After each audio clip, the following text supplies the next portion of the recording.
C'est un bel édifice. Est-ce que ceux qui ne viennent pas du Sud peuvent dire de quoi il s'agit? Le pont du Gard, très bien. Merci Nicolas. Le pont du Gard. Le thème du message que j'aimerais vous apporter aujourd'hui, et c'est dans la suite du week-end dernier, le fait que c'est de l'abondance du cœur que la bouche parle. Le thème d'aujourd'hui, c'est de surveiller la source, de surveiller notre source. Et ce que j'aime particulièrement dans la structure du message que je vais partager avec vous aujourd'hui, c'est qu'il nous permet de faire vraiment le va-et-vient entre l'Ancien Testament et le Nouveau Testament. On voit réellement la manière dont le Nouveau Testament vient construire sur ce qu'il a reçu de l'Ancien. On voit qu'il y a un va-et-vient, on voit qu'il y a un dialogue. Et c'est en cela que ceux qui aiment la parole, ceux qui aiment étudier la Bible, je pense, vont pouvoir se nourrir. Merci ma sœur.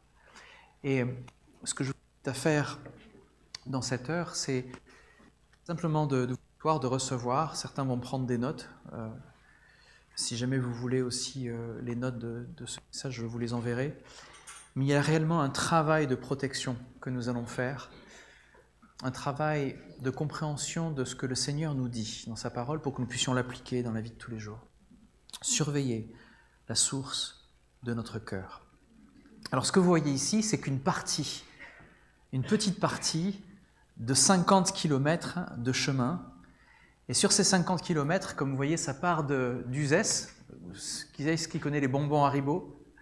Voilà, bah c'est là-haut. C'est là-haut que ça se fait. Mais il n'y a que ceux qui viennent du sud. Là, Et alors, il y a 50 km ici, où l'eau est apportée des hauteurs de Uzès jusqu'à la ville de Nîmes, qui est une ville romaine. Et ce que je vais vous montrer là aujourd'hui, ça a été fait au 1er siècle, c'est-à-dire du temps de Jésus-Christ. Et dans un endroit où il y a ici le Gard qui passe, il a fallu créer un pont, un aqueduc, c'est ce qu'on appelle un aqueduc, qui vient apporter l'eau jusqu'en bas, sur ces 50 km. C'est absolument magnifique ce que, à l'époque, les Romains ont réussi à faire, parce que Uzès est à 71 mètres d'altitude et Nîmes est à 58 mètres d'altitude. Le château d'eau de Nîmes est à 58 mètres. Ça veut dire qu'entre les deux, il n'y a que 12 mètres de différence. 12 mètres. Ça veut dire que par kilomètre, il faut qu'il y ait une pente de 20 et quelques centimètres. Sur 1 kilomètre, ils ont réussi à construire une pente de 20 cm. C'est absolument extraordinaire, la manière dont ils ont construit cet édifice. La source qui doit alimenter la ville, ce devait être une source qui soit vive, qui ne s'arrête pas, qui coule tout le temps. Et là, on a tout au long de ce chemin plein de choses qui ont été construites, préparées pour pouvoir alimenter la source de la ville de Nîmes. La plupart de ces chemins ne se voient pas, c'est enterré à 90%. Donc, vraiment, la source arrivée. Et c'est ce qui la rend belle en plus. Il y a un débit quand même de 250 à 400 litres par seconde qui se déverse. C'est absolument énorme. Et on sait que si la source est pure, c'est toute la ville qui va pouvoir vivre. Si la source est pure, c'est tout le réseau qui vit. Où est-ce que j'en viens? C'est qu'à l'arrivée de cette eau dans la ville de Nîmes, il y a un endroit bien particulier. Et si on ne connaît pas cet endroit, on ne pourra pas le voir, parce qu'il est très discret. Aujourd'hui, il sert quasiment à rien, parce que l'eau, on ne l'a plus de cette manière-là, évidemment, et peut-être heureusement. Mais ce qu'on voit dans ce qui a été créé... J'ai fait une erreur, c'est ça? Je vais réessayer alors. Ce qu'on voit dans cet édifice-là, et on vous a préparé avec David de quoi voir, c'est que ça va... Merci beaucoup. Alors c'est un petit peu plus loin ce slide, mais je voulais quand même y arriver parce que c'est ce qu'on appelle le castellum. Et ça, c'est un vestige du 1er siècle. Et vous pouvez aller le visiter, le voir tel qu'il est. Et c'est là que l'eau devait arriver. Si cet endroit n'était pas protégé, la ville ne pouvait plus fonctionner. Il faut prendre soin de la source. Si on veut que la vie puisse fonctionner, il faut vraiment prendre soin de notre source. Alors, avant de revenir sur cet édifice, je vais vous demander de prendre la parole et de garder un doigt dans le livre de Jacques et un autre dans le livre des Proverbes. Et on va faire le va-et-vient entre les deux. On va voir comment Jacques utilise les livres de la sagesse, particulièrement ces chapitres des Proverbes, pour nous montrer comment on va pouvoir prendre soin de notre source. Je vais parler de ce castellum. C'est un endroit qui est fermé, qui était protégé, qui est régulé. Si cet endroit était contaminé, toute la ville souffre. C'était même un endroit facile. Si on voulait anéantir une ville, il suffisait d'aller à cet endroit-là. C'est toujours le cas d'ailleurs, dans les villes. Si on va entamer le... On a eu la fâcheuse, la douloureuse expérience d'avoir ça il n'y a pas longtemps dans des villes du Nord. Il y a des sources qui ont été contaminées et beaucoup de personnes sont parties à l'hôpital. Mais il y a une source plus importante que les autres. Proverbe 4, 23, donc chapitre 4, verset 23, nous dit, et quelqu'un va le lire à voix haute s'il vous plaît, 4, 23.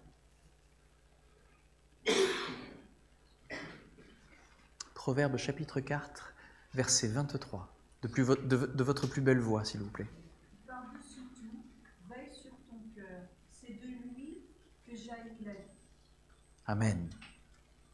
Vous avez peut-être aussi des versions qui vont dire « Garde ton cœur plus que toute autre chose, car de lui jaillissent les sources de la vie. » Nous allons voir que Proverbes 3 et 4 est en train de dresser la carte du chemin de cette source.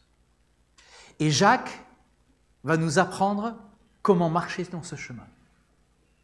Et c'est une belle image que nous allons pouvoir dresser, et je souhaite réellement que, une fois qu'on aura terminé ce message, vous ayez le désir, l'envie d'aller creuser par vous-même et d'aller voir. Il y a plein de choses que je vais vous dire, mais je ne vais pas tout vous dire parce qu'il y a trop de choses. Il y a trop de belles choses à voir, on n'aurait pas le temps dans cette heure-ci.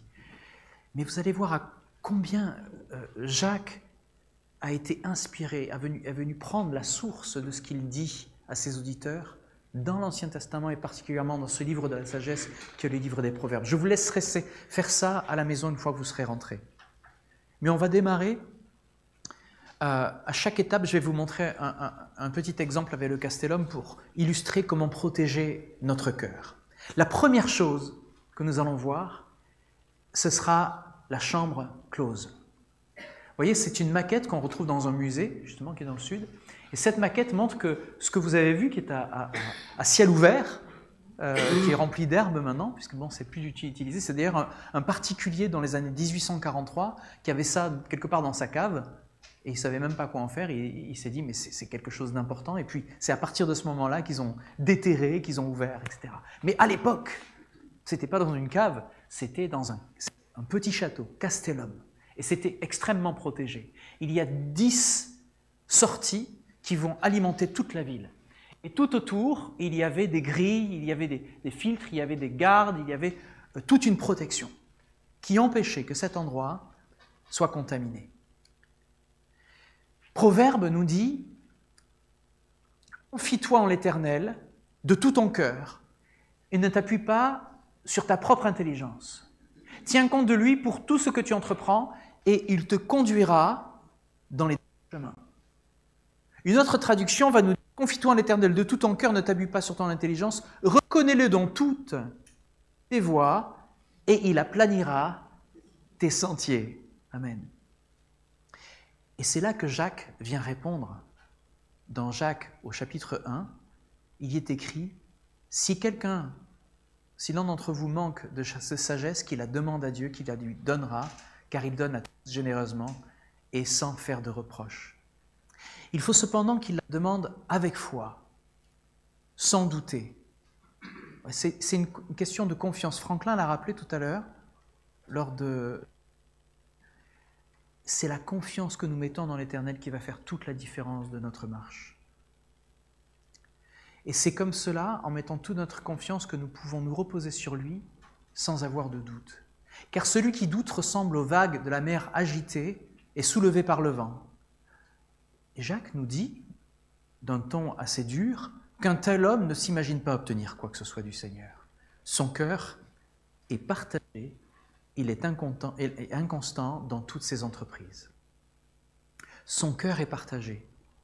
Pour ceux qui étaient à l'étage, on n'a parlé quasiment que de ça durant la dernière heure, durant le mélange groupe homme, groupe femme. Mais un cœur partagé, c'est réellement une eau qui est contaminée.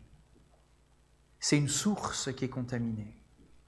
Et si on étudie un petit peu la manière de penser du peuple juif à l'époque de Jésus, même avant l'époque de Jésus, il y a cette notion de pureté qui est une absence de mélange.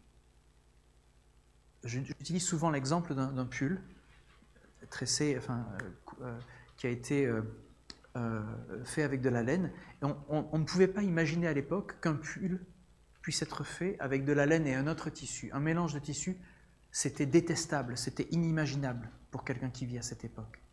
Parce qu'on ne peut pas mélanger deux choses qui ne vont pas. Le mélange, le cœur partagé, le cœur impur, c'est une atrocité pour quelqu'un qui vit au temps de Jésus. Et c'est pour ça qu'on détestait les bergers, on détestait ceux qui travaillaient avec les animaux, parce qu'on pensait qu'il y avait un partage, il y avait des choses qu'ils faisaient qui étaient bien, puis ils avaient du temps avec les animaux, et c'était impur. Donc c'était des personnes qui étaient en marge de la société. Mais à qui est-ce que les anges ont proclamé l'arrivée de Jésus en premier? C'était des bergers. Et malgré le fait que dans la pensée de l'époque, un mélange, ce n'était pas possible, on se rend compte aussi, si on étudie les autres livres de la Bible, que dans la généalogie de Jésus, on voit des personnes qui ne sont pas juives, qui viennent de l'extérieur du peuple juif. Et quand Matthieu fait d'ailleurs la généalogie de Jésus, il va même jusqu'à parler des personnes qui n'étaient non seulement pas juives, mais qui avaient une mauvaise vie à l'époque. Il parle même de Rahab, qui était une prostituée, on savait que c'était son métier, et pourtant elle fait partie des ancêtres. Donc vous voyez, on n'aurait pas pu deviner à l'époque de Jésus, avec la religiosité de ce temps-là, que Jésus puisse être le Messie. Il y avait ce mélange qui se disait « c'est pas possible ». Et pourtant, le Seigneur demande à ce que notre cœur soit pur, pas notre lignée. Il regarde au cœur, il ne regarde pas à l'apparence. Donc on va creuser, on va aller dans ce castellum, on va creuser, et on va regarder comment le Seigneur nous parle de cette source.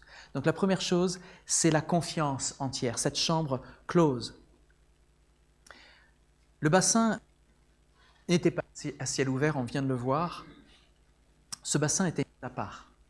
Il était l'endroit les plus gardés de Nîmes à cette époque-là. Donc la pureté ne commence pas par un catalogue ou une liste d'interdits.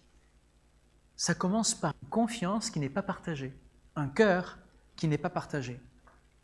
Donc avant de régler mes habitudes et les choses que je vais faire tous les jours, je vais d'abord regarder une chose, c'est mon allégeance au Seigneur. À quel point je désire qu'il soit le centre, qu'il soit la source. Et Jacques parle sans cesse de la sagesse. Donc il nous invite à prier, à dire « Seigneur, je choisis ta sagesse, pas la mienne. Donne-moi ta sagesse, Seigneur, aujourd'hui. » Tu nous dis que tu la donnes avec générosité, tu la donnes sans reproche. Nous, aujourd'hui, Seigneur, cette sagesse de toi, cette eau pure qui vient d'en haut, qui vient s'écouler dans nos cœurs. La deuxième chose pour garder notre source, c'est la porte d'accès. Cette porte, elle était contrôlée. Regardez ce que nous dit Proverbe 83, on va relire à nouveau ce passage. « Garde plus que tout. » Plus que tout. C'est l'idée d'une veille qui est vigilante.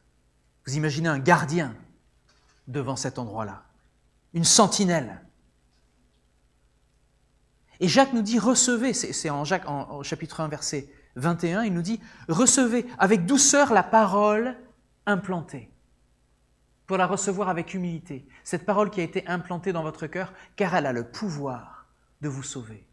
Approchez-vous de Dieu, il s'approchera de vous. Nettoyez vos mains, il y a cette notion de pureté, pécheurs, purifiez votre cœur, vous qui avez le cœur partagé. Dans ce castellum, on y rentrait par un vestibule unique. L'accès était hautement contrôlé. Et pour nous, ça pose la question, qui est-ce qui a les clés de ma source? À qui je donne les clés de mon cœur?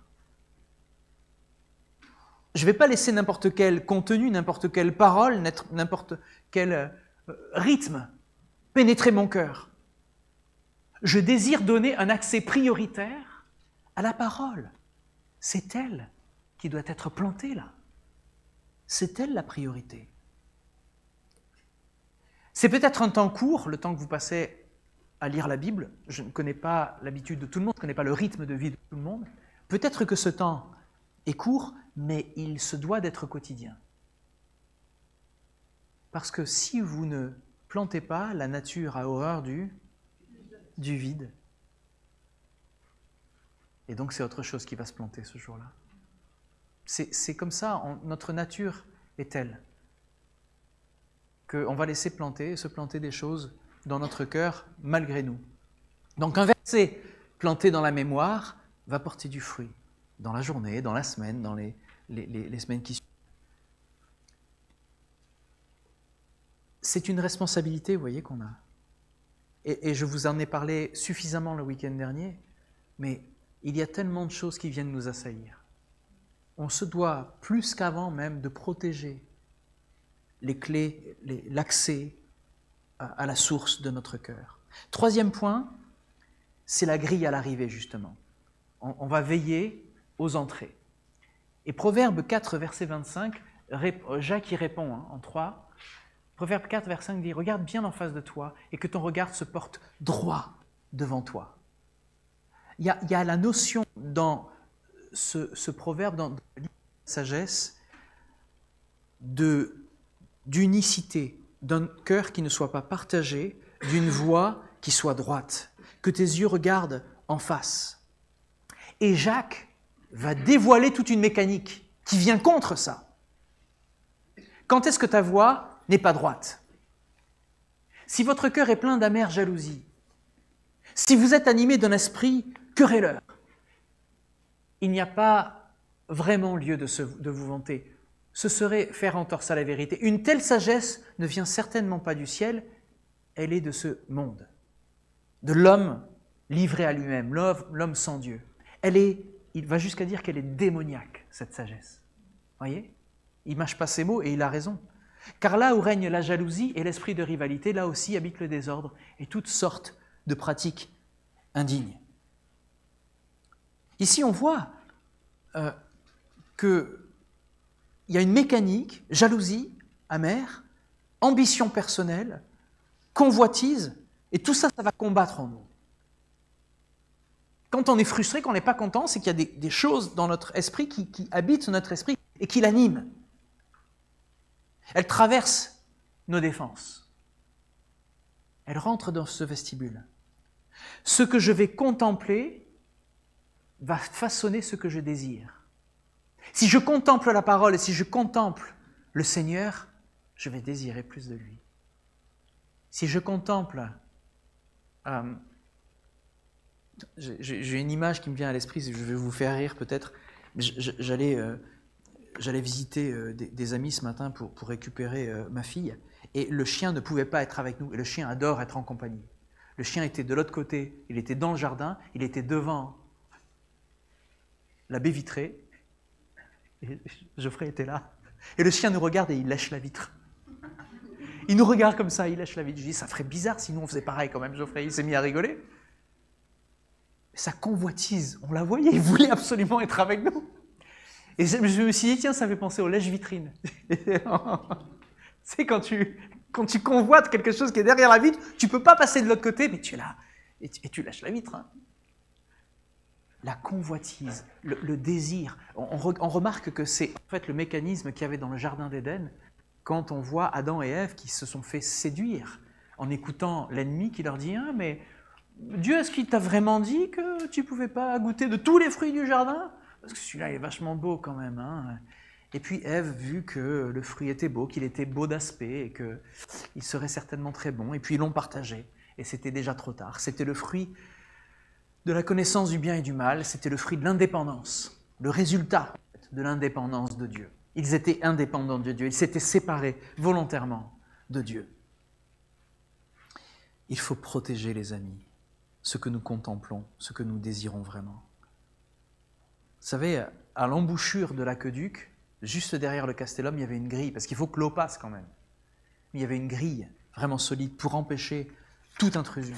Ça veut dire que même si quelqu'un s'était engouffré un petit peu plus haut en amont, en sachant que l'eau elle passe et qu'on peut respirer à un certain niveau, il ne pourrait pas passer, il ne pourrait pas rentrer. Il faut mettre à nos yeux, les amis, il faut choisir ce sur quoi on va poser notre regard. C'est très concret. Est-ce que c'est une appli qui t'empêche de vivre tranquille, où tu te dis, mince, j'ai encore perdu 1 heure, j'ai encore perdu 2 heures aujourd'hui, parce que j'allais vérifier un mail, et puis boum, j'ai eu une notification, et puis boum, j'ai ouvert l'application où je vais regarder des photos, et puis pendant 2-3 heures, j'ai regardé des photos et des vidéos, et je me suis fait avoir. À qui c'est pas arrivé, ça? Il y a un truc qui est très simple à faire. Hein. Vous le savez ce que c'est. Tu enlèves l'appli, tu peux t'en passer. Même si tu te dis c'est qu'un temps, tu te dis je fais un jeûne de l'appli, mais tu l'enlèves. Ne t'inquiète pas, tu vas survivre. Mais non seulement tu vas survivre, mais tu vas super vivre. Et tu vas dire, mais au fond, j'en ai jamais eu besoin, mais qu'est-ce que j'ai gagné de temps? Tu vas te dire. Qu'est-ce que j'ai perdu auparavant? Pardon Seigneur, et qu'est-ce que j'en gagne aujourd'hui?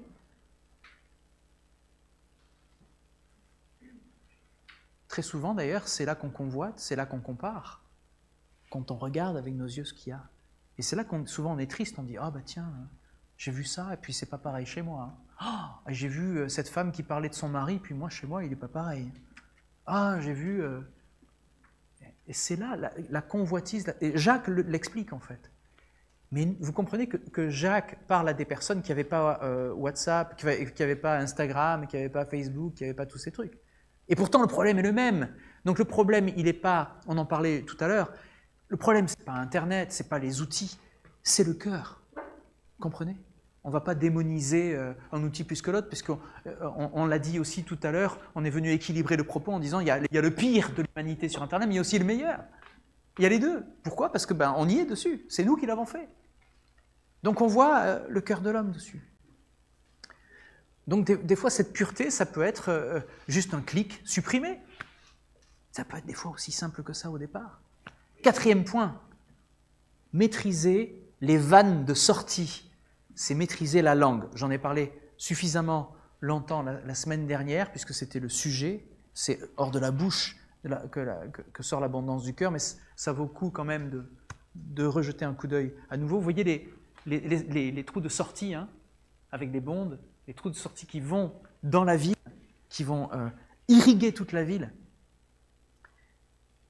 Proverbe nous dit, au chapitre 4, verset 24, donc juste après celui qui parle du cœur, il dit « Écarte de ta bouche la fausseté ».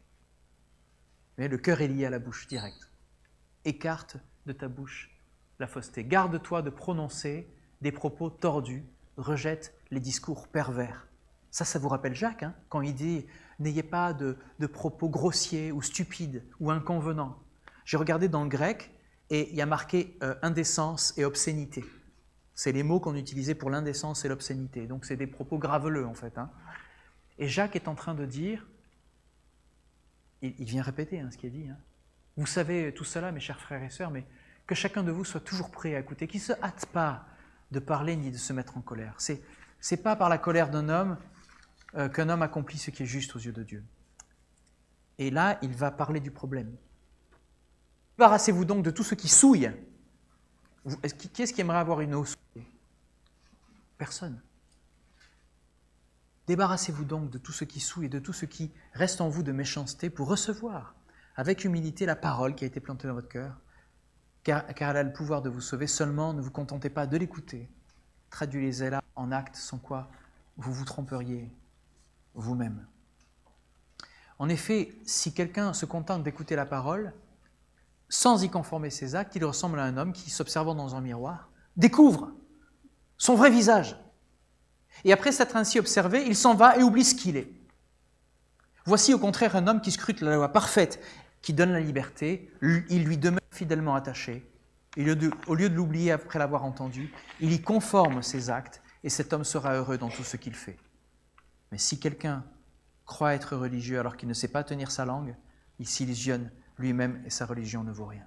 Donc il est en train de dire, regardez-vous, vous êtes en train de parler et vous avez des propos, vous discutez sur des choses qui sont graveleuses.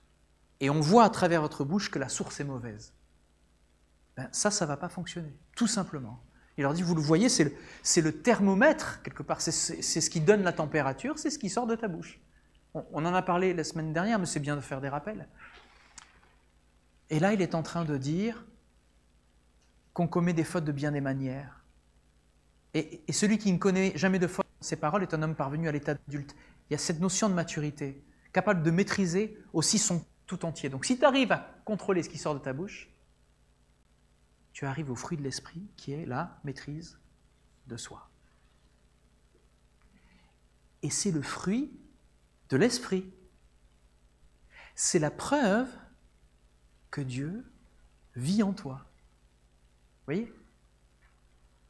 Le fruit de la connaissance personnelle de la différence entre le bien et le mal, je vais choisir par moi-même ce qui est bon et ce qui est mauvais, c'est l'indépendance d'avec Dieu.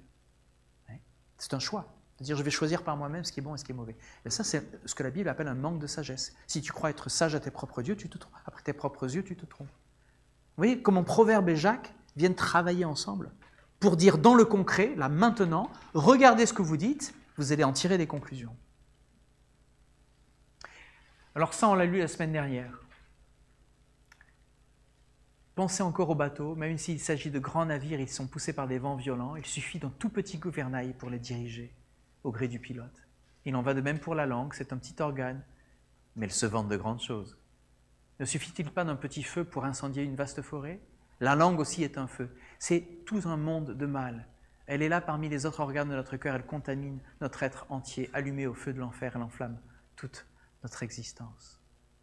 L'homme est capable de dompter toutes sortes de bêtes sauvages, d'oiseaux, de reptiles, d'animaux marins. Et il les a effectivement domptés. Mais la langue, aucun homme ne peut la dompter. C'est un fléau impossible à maîtriser, elle est pleine d'un venin mortel. Nous nous en servons pour louer le Seigneur, notre Père, et nous en servons aussi pour maudire les hommes, pourtant créés de sorte qu'ils lui ressemblent. C'est le même orifice, mais il y a deux sources différentes là.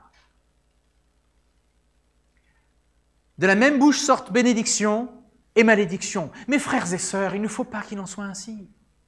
Avez-vous déjà vu de l'eau douce et de l'eau salée jaillir d'une même source par la même ouverture ? Un figuier, frères et sœurs, peut-il porter des olives ou une vigne des figues ? Une source salée ne peut pas non plus donner de l'eau douce. C'est l'image de ce castellum. L'eau sortait par 10 orifices, je vous l'ai dit. Des vannes venaient réguler ce débit et il y avait des grilles qui empêchaient les dégâts, qui empêchaient d'envoyer quoi que ce soit. Installons des vannes dans nos paroles. Des petites règles du style 3 secondes avant de répondre. Mais ça, c'est quoi ? C'est traiter les symptômes. C'est quelques méthodes en se disant, allez, je vais réguler les dégâts. Mais la vraie solution, elle n'est pas juste autour du problème, elle est à la racine du problème. Et la racine du problème, c'est la source de notre cœur. Voyez ? Donc on peut limiter les choses ici. On peut remplacer, on prend 3 secondes avant de répondre, on peut se dire, j'ai envie de faire une pique, et je me retiens, et cette pique, je vais la transformer en parole de bénédiction. Ça, ceux qui sont mariés le savent, hein, ça arrive tous les jours. Il y a des choses qui ne vont pas, il y a des choses qu'on voit, qu'on repère. On pourrait dire, ah tiens, t'as encore fait pareil, hein, t'as encore fait pas ci, ou pas ça. On peut changer notre manière de parler et être une véritable... Il y en a qui rigolent parce qu'ils connaissent, ils savent. Mais regardez la vie en Jésus-Christ, ça passe par des détails qui sont aussi petits que ça. Et pourtant, c'est ça qui fait tout. Ça fait tout parce que ça veut dire à la base que tu es rempli d'adoration pour le Seigneur et de reconnaissance. Et donc même quand tu vois les défauts autour de toi, tu vas dire, mais c'est une bénédiction d'être là. C'est une bénédiction de vivre avec toi. Tu pourrais ne plus être là, et pourtant tu es là. C'est une bénédiction. Oui. Et ça veut tout dire, en fait, ce qui sort. Et puis ça montre qu'on ne réfléchit pas assez, qu'on ne laisse pas de place assez à la vie de l'esprit en nous, et qu'on veut réfléchir toujours avec ce fruit qui est notre indépendance avec Dieu, de dire ça c'est bien, ça c'est mal, sans se mettre au niveau du regard que Dieu a sur la situation. Et si on a cette attitude de reconnaissance dans les petits détails de la vie de tous les jours, de dire merci, les paroles qui sortent ne sont plus les mêmes. Ce sont des paroles qui deviennent des paroles de bénédiction. Voyez ? Donc remplacer une pique par une action de grâce, ou cette règle des 3 secondes avant de parler, c'est juste pour essayer de limiter les dégâts quand on est prêt à en faire. Mais je ne t'invite pas à trouver des méthodes pour à donner l'impression que ça va mieux, ce serait de la religiosité. Je t'invite à chercher le Seigneur, à le trouver dans le plus profond de ton cœur, pour que ce soit lui qui s'exprime quand tu ouvres la bouche.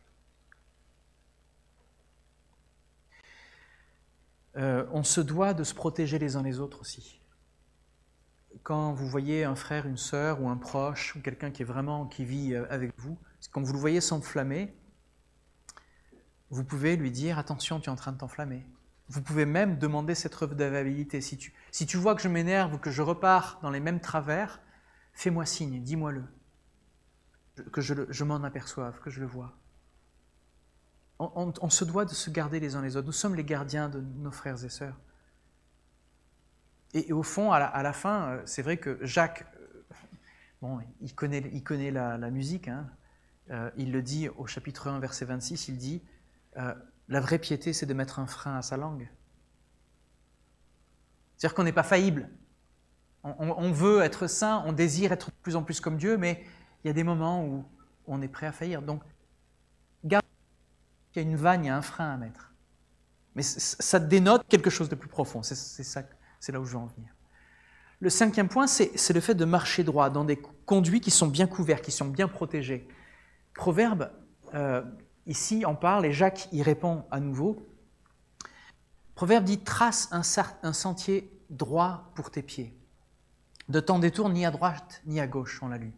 On l'a lu dans l'introduction aujourd'hui du culte. « Observe bien le chemin sur lequel tu t'engages et emprunte des routes sûres. Ne t'en écarte ni à droite ni à gauche. » Qu'est-ce que ça veut dire ? Détourne ton mal.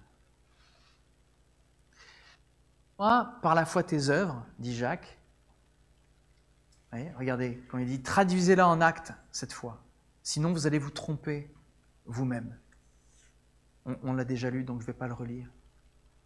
Mais en gros, il est en train de dire « montre-moi ta foi par tes œuvres, par tes voies droites, par ta pratique, par ce que tu produis, par ton fruit. » La sagesse se voit dans une bonne conduite. C'est d'ailleurs pour ça, souvent, quand vous êtes dans votre lieu de travail, que les gens viennent vous voir vous et pas quelqu'un d'autre pour venir vous parler. Ils voient qu'il y a une sagesse qui vient de vous.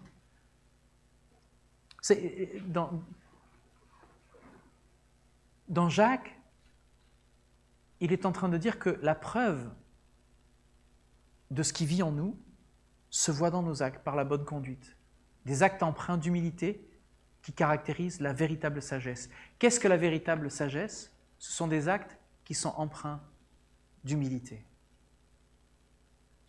Donc quand tu dis quelque chose et que tu t'énerves et que tu te mets en supériorité par rapport à quelqu'un d'autre, tu fais preuve de fierté, d'orgueil, parce que tu t'ériges au-dessus de celui qui est à côté de toi. Alors que si tu te mets dans cette position de Jésus, la position du serviteur, tu vas aller servir celui qui est en train de souffrir de son propre péché. Quand tu vois ton frère, ta sœur, ou ton époux, ton épouse tomber dans les mêmes travers, c'est qu'il a besoin d'aide. C'est pas qu'il le fait exprès souvent. Il est en train de se pourrir lui-même, elle est en train de se pourrir elle-même. Donc elle a besoin d'aide, elle a besoin d'une aide favorable. Et c'est là qu'on se positionne, c'est de dire, au lieu d'aller à nouveau donner un « Ah, t'as encore fait mal », tu vas te positionner en tant que serviteur humble, comme l'a fait Jésus. Et mettre cette parole en pratique, avoir cette bonne conduite, je reviens à l'image du Castellum, mais les canaux de sortie, ils étaient maçonnés, ils étaient couverts pour guider l'eau dans les quartiers de la ville. Et on retrouve enterrés dans certains jardins qu'il y avait des endroits où cette eau arrivait. Et ça abondait dans des fontaines. Donc c'était vraiment, il y avait un design de ces voies qui étaient parfaitement faites pour pouvoir irriguer les bons endroits. Et ces chemins qui sont couverts, pour nous, ça peut être des petites règles de vie. C'est bien, quand c'est bien taillé, quand c'est bien. En général, elles vont droites, elles se passent bien. Ça peut être un créneau pour lire sa parole le matin. Je vais façonner mon temps pour que le matin, je puisse passer du temps dans la lecture de la parole. Ça peut être aussi un service que je vais faire régulièrement. Je vais m'engager dans quelque chose qui se passe à l'église, que ce soit pour, je sais pas, peut-être juste nettoyer le lieu de culte quand on a terminé, ou aider Tata Rachel à faire le thé, ou aider Bernie à faire les crêpes, ou... il y a plein de... Ouais, d'accord, vous allez préférer les crêpes d'accord, à faire le ménage. Mais on choisira pour vous, au pire. Hein, mais il y a plein de petites tâches dans la vie quotidienne de la communauté où on peut servir de manière simple, pas forcément voyante, mais qui nous permettent de rester dans cette humilité et dans ces règles de vie qu'on se donne. Parce que la foi se voit à travers les tout petits actes, les plus petits. Et puis, aussi une redevabilité, ça c'est très important parmi nous, et je sais que beaucoup l'utilisent avec succès, c'est le fait d'avoir quelqu'un en qui on a confiance, un frère, une sœur, qu'on peut appeler de temps en temps pour demander comment va ta source, comment est-ce que tu t'es abreuvé cette semaine, comment ça va, est-ce que tu as gardé le rythme, ou est-ce que tu es tombé, est-ce que tu es dans le rythme de ta vie qui est tellement difficile, est-ce que tu arrives à tenir le coup. Cette redevabilité, c'est pas tous les jours, hein, mais au moins une fois ou quelques fois par semaine, c'est nécessaire. C'est les groupes de maison. La vie de l'Église, elle se trouve là, dans les foyers, dans les groupes de maison. Ce n'est pas le dimanche que vous allez régler tout ça. Ce n'est pas lors d'un culte, au détour d'un chant, que tout va être réglé et révélé. Non, c'est le bonheur d'être ensemble. C'est le fait de louer, d'écouter la parole, c'est bien. Mais là où le travail se passe, il est dans la relation, les uns avec les autres. Il est dans la confrontation des vrais problèmes. Comment va ta source? Comment va ton castellum? Le 6e point, et j'en arrive à la fin parce que j'en ai que 7, c'est d'accueillir cette discipline. Et il y avait une vanne de trop-plein, et cette vanne était vraiment utile. C'est que quand le débit était plus important que d'habitude, parce que la source, il y a eu des pluies, etc., et donc ça arrivait beaucoup plus, qu'est-ce qu'on faisait avec cette eau? Il y avait un trop-plein, et c'était calculé pour aller assainir les eaux usées. C'est-à-dire que l'eau bonne, l'eau de source, allait déborder dans certains endroits pour nettoyer la ville. Donc c'était tellement bien fait que tout le reste du corps de la ville était nettoyé. Donc il y avait cet endroit de trop-plein. Dans les Proverbes, moi je lis ça comme une sorte de vidange. Il y a un nettoyage que le Seigneur fait. C'est la correction du Seigneur. Des fois, il y a des choses qui déferlent dans notre vie. Et le Seigneur est en train de faire un nettoyage. Qu'est-ce qu'il fait quand il fait ça? Ça peut sembler un petit peu dur, parce qu'il corrige comme un père. Et ça, c'est dans Proverbe 3, verset 11. « Mon fils, si l'Éternel te corrige, n'en fais pas fi, s'il te reprend, ne t'impatiente pas. Car c'est celui qui aime, qu'il aime que l'Éternel reprend, agissant avec lui comme un père, avec l'enfant qu'il chérit. » Et là, Jacques vient répondre. Il vient parler de la joie dans les épreuves. Frères et sœurs, quand vous passez par toutes sortes d'épreuves, considérez-vous comme heureux. Vous comprenez l'histoire du trop-plein? Il y a quelque chose qui arrive, c'est terrible, c'est difficile, c'est une épreuve, mais toi, tu vas te considérer comme heureux, béni. Amen. Car vous le savez, la mise à l'épreuve de votre foi produit l'endurance. Mais il faut que votre endurance aille jusqu'au bout de ce qu'elle peut faire pour que vous parveniez à l'état d'adulte. C'est cette maturité que le Seigneur attend de nous. Quand il y a un trop-plein, quand il y a une déferlante, il y a beaucoup trop de choses qui arrivent, soyez pleins de force. C'est là qu'on va pouvoir montrer que l'on tient dans la pression, que l'on tient dans les épreuves. J'utilisais souvent cet exemple, je vous ai gardé parce que j'arrête de me répéter, mais je vais le répéter aujourd'hui. Si vous êtes sous pression et que vous êtes des chrétiens, si je presse un citron à fond, ce n'est pas du jus d'orange qui va sortir. Donc si je presse un chrétien et que je le mets sous pression, qu'est-ce qui doit sortir? Des insultes, des mots d'énervement, comme sur le périph' quand on te fait un... Tu sais? Non. C'est Jésus-Christ qui doit s'entendre. On est d'accord? Si c'est notre source, c'est ça qui va sortir. Combien d'entre vous êtes passés par, quand vous étiez en train de conduire à « Mais qu'est-ce que tu fais? C'est pas possible! Tu as eu ton permis dans un sachet Bonux! Bon, ça, il faut avoir plus de 40 ans pour comprendre. Tu as eu ton permis dans une pochette surprise. Bon, tu insultes, tu n'es pas content, tu es frustré. Et combien d'entre vous sont passés de là à « Seigneur, protège cette personne parce qu'elle est en train de mettre sa vie en danger et la vie des autres en danger. Vraiment, protège-la, protège-nous, Seigneur. Veille. » Je suis sûr que vous vous êtes surpris. Parce que vous vous êtes rappelé, mince, mais il y a quelque chose qui s'est fait là, il y a une source différente.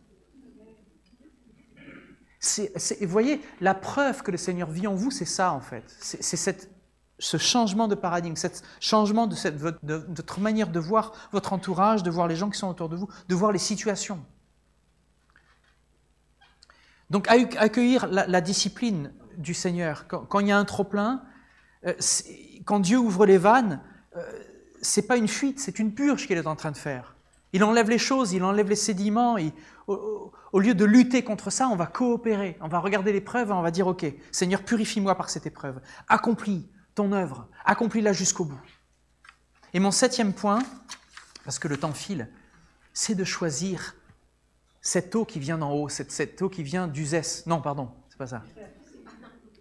C'est de choisir la sagesse qui vient d'en haut, cette source qui coule du trône de Dieu. C'est une lumière pour la ville. Le Verbe nous dit au chapitre 4, verset 18, « Le sentier des justes est comme la lumière de l'aurore dont l'éclat ne cesse de croître jusqu'en plein jour. La route des méchants, elle est plongée dans l'obscurité. Ils ne s'aperçoivent pas l'obstacle qui les fera tomber. » Et regardez ce que dit Jacques. Au contraire, la sagesse qui vient d'en haut est en premier lieu pure. De plus, elle aime la paix, elle est modérée, elle est conciliante, pleine de compassion. Elle produit beaucoup de bons fruits, elle est sans parti pris et sans hypocrisie. Combien c'est dur de ne pas avoir un parti pris quand tu écoutes des gens se plaindre jour et nuit avec qui ils sont. Ceux qui travaillent à la paix sèment dans la paix une semence qui produira un fruit conforme à ce qui est juste. C'est pas merveilleux de considérer cette parole? Ceux qui sèment, qui travaillent à la paix, sèment dans la paix une semence qui produira un fruit conforme à ce qui est juste. On ne peut pas faire ça juste par nos propres forces. Cette sagesse d'en haut, Jacques est en train de... Elle est premièrement pure, elle est paisible, elle est conciliante, elle est pleine de miséricorde. Il le dit plus loin, hein. Il ne fait que écho, quand il s'adresse à ses auditeurs, il ne fait que écho des livres de la sagesse, de Proverbes 3 et 4 ici. Et cette pureté, on l'a vu, elle n'est pas froide, elle produit du fruit, c'est le shalom, c'est cette paix, le shalom de Dieu. Je vous ai souvent dit, shalom, ce n'est pas juste la paix, l'absence de guerre, ce n'est pas l'absence d'opposition et l'absence de conflit, la paix, ce n'est pas ça. La paix qui vient de Dieu, c'est une abondance de fruits. En effet, il n'y a pas de personnes qui viennent vous voler ce qui est en train de pousser, mais ça pousse. Ce n'est pas inerte, ce n'est pas froid. Comprenez? C'est vraiment la lumière pour la ville. Est-ce que tu peux... C'est un thermomètre que tu peux faire. Est-ce que tu regardes ta pureté? Est-ce que tu vois... Est-ce que tu es paisible? Est-ce que tu es miséricordieux dans tes manières de te comporter? Parce que la pureté de Dieu est féconde. Elle produit ce fruit de justice dans la paix. Vous voyez, alors, je termine sur cette image du Castellum. C'est un dispositif qui est discret. Si vous allez visiter Nîmes, il ne va pas y avoir marqué Castellum de partout, et ça ne se voit pas du tout d'ailleurs. Vous marchez par hasard dans une rue, vous dites « Ah, mais c'est quoi ce vieux truc ?» Ça, c'était le centre névralgique de l'arrivée de l'eau à une époque. C'est un dispositif discret, ordonné, qui était au service de toute la ville. Quand la source est pure et qu'elle est bien répartie, la cité entière va pouvoir prospérer. Quand tu vas parler, quand tu vas faire quelque chose, tu peux te poser la question, est-ce que c'est pur? Est-ce que c'est pas partagé? Est-ce que j'ai pas un double discours dans ce que je vais dire? J'ai pas une double... Qu'est-ce que je suis en train de dire? Est-ce que je suis pas en train de manipuler l'autre en me disant ça? J'essaie d'être chrétien parce que je sonne super gentil, super sage, mais derrière, je suis en train de vouloir lui donner une leçon. Est-ce que c'est pur? Est-ce que c'est pacifique? est-ce que c'est plein de miséricorde? C'est-à-dire que dans la souffrance où je vois que tu as, je ne vais pas te juger, je vais venir à ton aide. Même si je sais pourquoi tu t'es mis dans la panade et pourquoi tu es en train de vivre un truc aussi difficile, je ne vais pas te juger, je ne vais pas te dire « Ah, je t'avais dit que… » Je ne vais pas te dire « Ah, ben c'est bien fait. Tu savais que ça allait venir et maintenant c'est là. » Non, tu ne vas rien dire et tu vas aider comme Dieu. Sinon, tu fermes la vanne. Reviens à la chambre close, reviens vers la confiance en Dieu, ressource-toi en Dieu. Donc on va réaliser, si la source est pure, tout le réseau va vivre. Vous voyez, Proverbe nous donne une carte et Jacques nous donne le chemin.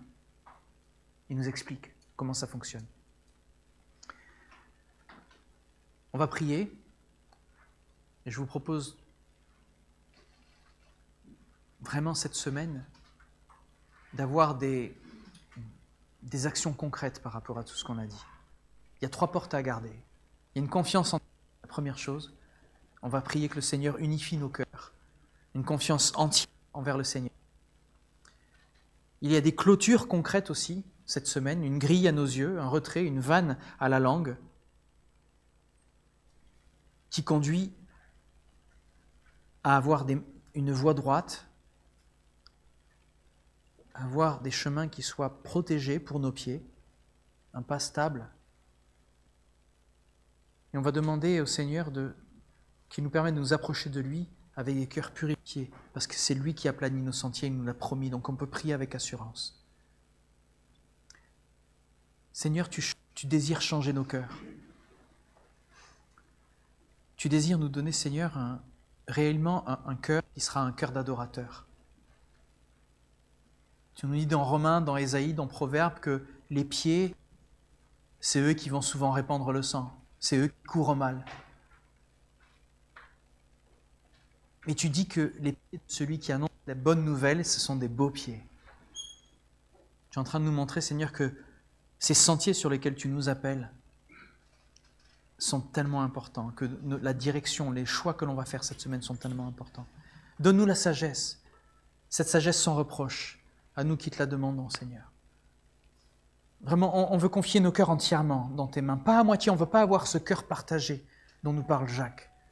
Viens implanter, Seigneur, cette parole au plus profond de nos cœurs pour qu'elle puisse produire le fruit que tu désires en nous. Mets une grille à nos yeux, Seigneur, aide-nous à mettre la grille au bon endroit, à mettre des vannes à nos paroles, à effacer ce que nous devons effacer, à rejeter ce qui ne vient pas de toi. Balise nos chemins. Merci parce que tu vas utiliser même les épreuves pour nous purifier, Seigneur. Nous avons besoin de cette sagesse qui vient d'en haut, pas notre propre sagesse. Cette sagesse qui est pure, qui vient de toi, qui est paisible, qui apporte la paix, Seigneur. Que notre source soit claire, afin que toute la ville, nos familles, nos églises, notre entourage, reçoit cette eau qui est une eau de vie, Seigneur. Te demandons cela parce qu'il n'y a que toi qui peux le produire en nous par ton Esprit Saint. On veut te bénir, Seigneur, parce que tu es cette source d'eau vive dans nos cœurs. Merci, Seigneur, au nom de Jésus. Amen.